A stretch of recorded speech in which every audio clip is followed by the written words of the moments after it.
What is up, bros and broettes? I am Inkslasher, and today I get to show you my new favorite map in Infinite Warfare. God, do I love this map. It is one of the most beautiful maps we've ever seen in Call of Duty, and on top of that, I love the way it plays. It's not too small, it's not too big, it seems just right to me, and on top of that, it is super easy to spawn trap. This map is called Turista, and I really can't speak highly enough about it, because it may very well be my favorite map in Infinite Warfare altogether. But guys, if you didn't already know, earlier this week I got flown out to LA to visit Infinity Ward and play DLC 2 a little bit early. And I've been waiting all week to show you guys this map because it's by far my favorite out of DLC 2. It may be my favorite in Infinite Warfare, and it's probably one of my favorite maps in all of Call of Duty's in all time. I love the way it plays, the size of it is perfect, and just look at this map as we scroll through it. It is absolutely beautiful. However, I do have one problem with this map, and it's the name of the map. So the name of the map is called Turista. Now, Turista in Spanish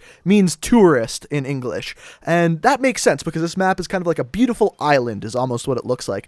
However, I'm studying to be a paramedic, and as of right now, I'm going through doing all of my finals and stuff, and what Turista means to me is traveler's diarrhea. Like, if you go to Google and look up Turista, the definition for traveler's diarrhea comes up, which is a stomach illness you get when you go to another country, generally speaking from their water, and you get diarrhea for several days. That is what Turista means to me. So, a little bit weird of a name, but besides that, the map is absolutely perfect. So first, let's talk about the setting of the map. So like I said, the look of this map is on this beautiful island with a waterfall. It's super pretty. And then if you look off into the distance, there's actually the skeleton of a dead dinosaur. Not to mention, it kind of also looks like on the island itself, there may be some dinosaur ribs on top of some of the buildings. I'm not 100% sure about that, but off in the distance, you can see the dead skeleton. And like I said, the look of this map, I think they really nailed it. Like, it's a really amazing looking map. Now, how it plays, I would definitely say assault rifles are what you want on this map. There's a lot of pretty long range engagements, and on top of that, as I mentioned earlier, you can spawn trap on this map very, very well, especially if you're playing domination or uplink. The reason why is the locations of the spawns and also the way the flags and objectives are placed on the map. So what I mean by that is on both spawns, both sides of the map, there's spawns way at the back of the map, which means you can push pretty far into the spawn and still have people spawn back there. On top of that, the objectives are in a straight line. So if you look at the A, B, and C flags in domination, they all go in an exact straight line. This is the way older Call of Duty maps were designed, and because of this, it makes it a lot easier to spawn trap. Where when we look at more present Call of Duty maps, they try to put their A, B, and C flags in a triangular shape, and in doing so, this makes it a lot easier for spawns to flip, and you'll notice people capturing flags a lot more often because of that. With this map, it's more of the straight line persuasion, and because of that, it's a lot easier to spawn trap. In fact, I found myself spawn trapping quite a bit on this map. So as I mentioned, I really do think longer ranged weapons are going to do a little bit better on this map. I found myself doing the best with a K-bar or the Xeon. One of those two weapons are both pretty damn good. Also, this is a map where sniper rifles can actually do pretty damn well. There's definitely some good vantage points. Not to mention, there are plenty of areas on this map to actually do head glitches. There's rocks spread throughout the map. There's several places where head glitching can come into play. On top of that, there's a building on one of the sides of the map that actually looks over the very middle of the map where a sniper rifle would do pretty damn well. So one thing when you do play on this map, what I highly suggest is using a warden. Airborne Scorestreaks on this map do incredibly well, mainly because there's very few buildings that they can actually stay in. And if they do stay in the buildings, there's a lot of ways to get into the buildings to kill the people hiding in them. So as long as you have a good team that's keeping them out of the building, the warden or a Thor or anything airborne will really absolutely destroy the enemy team on this map. And it seems like that was kind of a thing they were going with in this DLC, is making it so that a lot of the maps Scorestreaks would do incredibly well. In fact, the only map I would say Scorestreaks aren't great on is Archive, the map we talked about yesterday. So the real question is, why do I love this map so much? And it's not an easy question to answer because I think there's a couple of reasons behind it. The first of which is it plays like an old classic Call of Duty map, and what I mean by that is the objectives are in a straight line, which I really love. It kind of acts as like a 3-lane map, or your capital H with a line down the middle map. One of the lanes is indoors and the other two are outdoors, which means your score streaks or kill streaks are going to do incredibly well.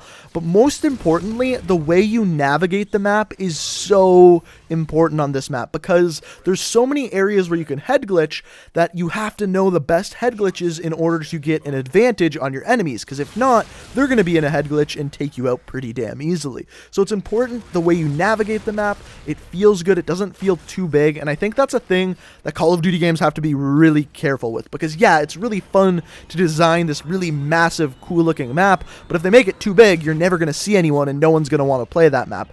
There's many examples of this from Call of Duty Ghosts, and I think they did a great job with the size of this map and still making it look absolutely beautiful. Speaking of which, this is something I think Infinity Ward is doing on purpose in every single DLC pack. There's always one map that looks absolutely amazing. In DLC 1, it was Renaissance. That map was gorgeous. In this map pack, it's Turista, and this map is I would say it's 10 times as good looking as Renaissance, and that's saying a lot because I really like the look of that map too. And I believe this so much that I'm gonna go out on a limb and say I believe that this is the best looking Call of Duty map that has ever existed. And if you disagree with me, that's 100% fine, and let me know what map you think looks better than this map down in the comment section below. You can also agree with me down in the comments too. However, that's pretty much all I have to say about this map, but I am allowed to leave you with more gameplay, so what I'm gonna do is I'm just gonna let the gameplay run and you can check that out. But what I want to hear is what you think of this map down in the comment section below. Do you like the way it looks? Do you hate the way it looks? Are you excited to play this? Because let me tell you, I am excited for you guys to get your hand on this map because I really love this map. Also, if you're new to the channel, you can hit that subscribe button. I upload new Call of Duty videos every single day of the week, and we got lots more DLC 2 content coming throughout the weekend. Also, if you enjoy the gameplay, I would really appreciate it if you could hit that like button, as it does really help out the channel, and I always do appreciate it. But guys, thank you so much for watching, and I hope you enjoy the rest of the gameplay.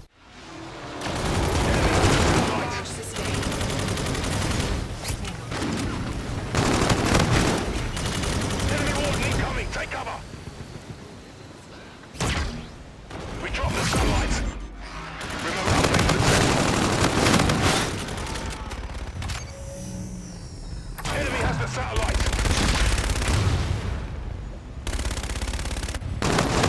UAV on standby. The enemy has direct satellite uplink. The enemy wants to counter UAV. Trinity rocket prep for launch. Enemy UAV. We've acquired a satellite.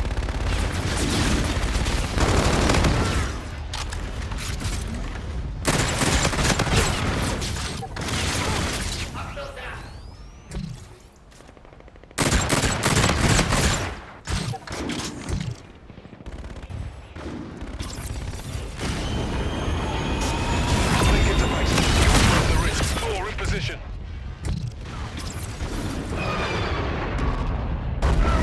Friendly drone support is active. Enemy has the satellite. Enemy UAV. Enemy scanner active.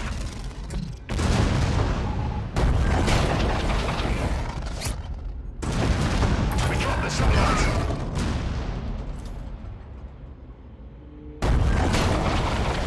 Drop the satellite. Keep it up. We dropped the satellite. Your teammate called in Scorestreaks.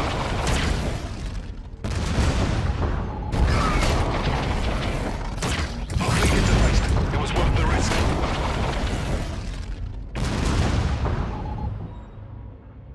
Allied Vulture on field.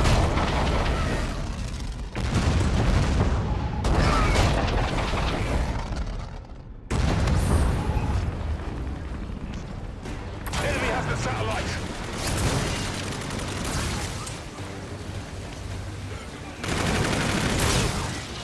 We've acquired the satellite. UAV on standby.